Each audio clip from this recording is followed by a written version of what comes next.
Praise the Lord. தேவனுக்கு மகிமை உண்டாவதாக. ஆண்டவர் இரட்சகருமாய் இருக்கிற இயேசு கிறிஸ்துவின் நாமத்தினாலே இந்த காலை வேளையில் உங்கள் யாவரையும் நான் வாழ்த்துகிறேன். இந்த நாளுக்கான தேவனுடைய வார்த்தை நீதிமொழிகள் 20வது அதிகாரம் 24வது வசனம்.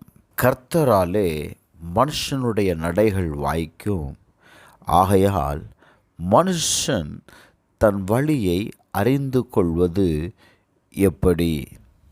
இதை கண்பானவர்களே, இங்கே சொல்லப்படுகிற வார்த்தையை கவனியுங்கள்.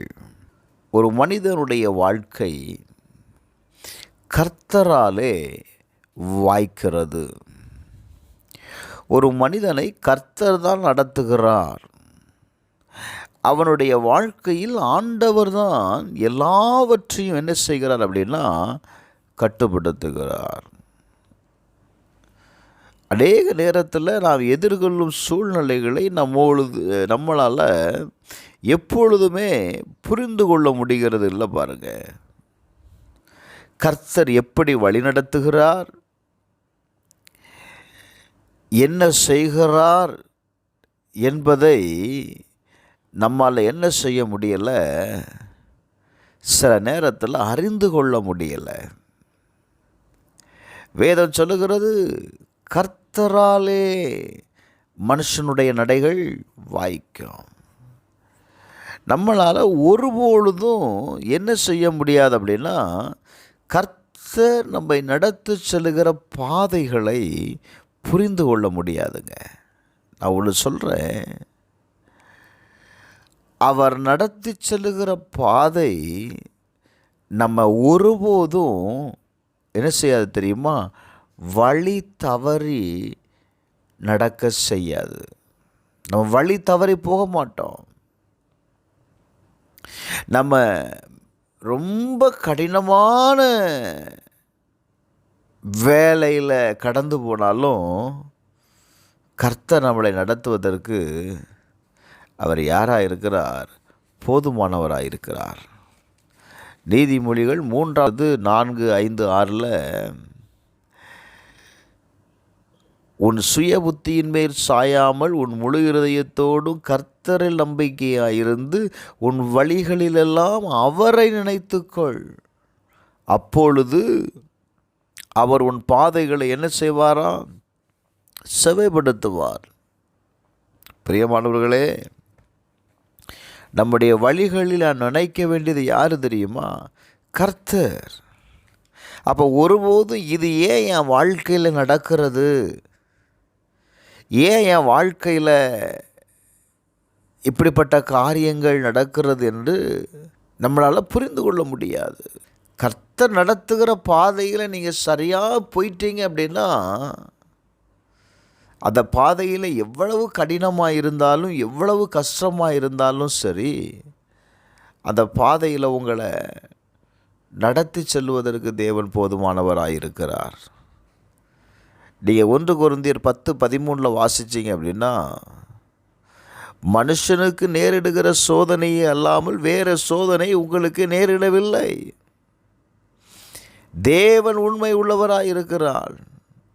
உங்கள் திராணிக்கு மேலாக நீங்கள் சோதிக்கப்படுவதற்கு அவர் உங்களை என்ன செய்ய மாட்டார்? இடங்கொடாமல் சோதனையை தாங்கத்தக்கதாக சோதனையோடு கூட அதற்கு தப்பிக்கொள்ளும்படியான போக்கையும் உண்டாக்குவாராம்.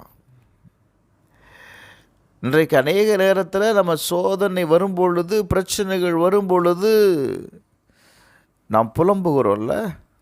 ஆண்டவர் சொல்கிறார், எப்பா திராணிக்கு மேலே அவனை நான் சோதிக்க விடமாட்டேன்.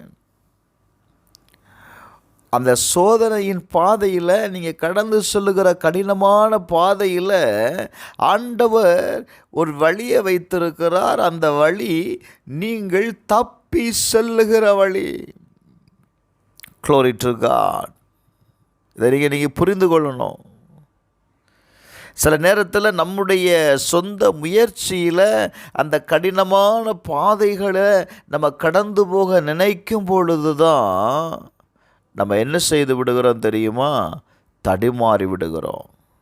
எனக்கு அன்பானவர்களே, அதனால தான் சங்கீதக்காரனாகிய தாவீது சொல்லுகிறான், சங்கீதம் 25வது அதிகாரம் அதனுடைய 4வது வசனத்தில் நீங்கள் வாசித்தீங்கன்னா, கர்த்தாவே உம்முடைய வழிகளை எனக்கு தெரிவியும், உம்முடைய பாதைகளை எனக்கு போதித்தருளும். எனக்கு அன்பானவர்களே, இந்த கால வேளையில் நம்ம ஆண்டவர்கிட்ட கேட்போமா, அப்பா உங்கள் வழிகளை எனக்கு காட்டுங்க, உம்முடைய பாதைகளை எனக்கு போதித்தருளும், நீர் காட்டுகிற பாதையில் நான் கடந்து செல்லுவேன் என்று சொல்லுகிறவர்கள் எத்தனை பேர்? எனக்கு அன்பானவர்களே, கரடுமுரடான பாதையில் கடந்து செல்லுகிறீங்களா? அந்த பாதையில் உங்களை தப்புவித்து கொள்வதற்கு கர்த்தர் வழிகளை வைத்திருக்கிறார். கர்த்தர் காட்டுகிற பாதையில் போங்க, கட்டாயம் கர்த்தர் உங்களை ஆசீர்வதிப்பார். பரலோக பிதாவே, இயேசுவின் நாமத்தில் இந்த காலை வேளையில் ஆண்டவரே, என்னோடு கூட சேர்ந்து ஜெபிக்கிற ஒவ்வொருவருக்காக நான் ஜெபிக்கிறேன். உம்முடைய வழிகளை எங்களுக்கு தெரிவியும், உம்முடைய பாதைகளை எங்களுக்கு காண்பியும், அந்த பாதையில் எங்களை நடத்தும். ஆசீர்வாதம் உண்டாவதாக. தடைகளை நீக்கி போடுகிறதற்காக ஸ்தோத்திரம். இயேசுவின் நாமத்தில் ஜெபிக்கிறேன் பிதாவே, ஆமென்.